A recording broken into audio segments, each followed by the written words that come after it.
இப்போ இருக்கிற இந்த ஜென்ரேஷன் யங்ஸ்டருக்கே வந்து இந்த ஆண்மை குறைபாடோ இல்லை பெண்மை குறைபாடோ அதிக அளவில் இருக்குது அப்படின்ற ஒரு விஷயம் இருக்குல்ல, இதை எப்படி சரி செய்யறது?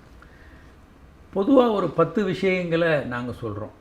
ஒன்று வந்து ஏபிசிடின்னே அதை வச்சுக்கலாம். ஏ ஸ்மோக் பண்ணுறது, இது ரொம்ப வெரி டேஞ்சரஸ்ன்றது நிறைய பேருக்கு தெரியாது, அது ஜாலியாக பண்ணுறாங்க. பிஎம்ஐ கிட்டத்தட்ட எல்லாருமே ஒரு ஓவர் வெயிட்டுக்கு வந்துடும். 40 வயசுக்கிட்ட வரும்போதே ஓவர் வெயிட்டுக்கு வந்துடும்.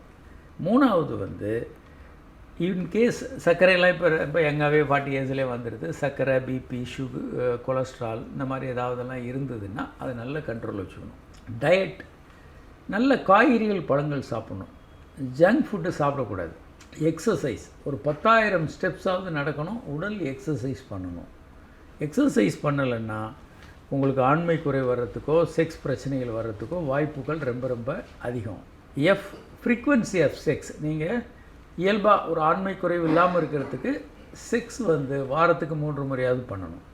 க்ரீன் டீ, நிறைய இப்போ அதை பற்றிய தகவல்கள் நிறைய வருது. நிறைய ஆன்டி ஆக்சிடென்ட்ஸ் நிறைய இருக்குது, உடம்புக்கு நல்லதுன்னு சொல்கிறாங்க. ஒரு முறை 2 முறை ஒரு நாளைக்கு க்ரீன் டீ சாப்பிடுங்க.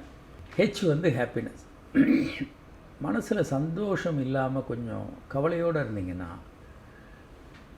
ஆண்மை குறை வரதுக்கான வாய்ப்பு இருக்குது. வந்து இன்சோமினியா, 6 மணி நேரத்துலேருந்து 8 மணி நேரமாவது தூங்கணும். தூக்கமின்மைன்றது ஆண்மை குறைவுக்கு வழிவகுக்கும்.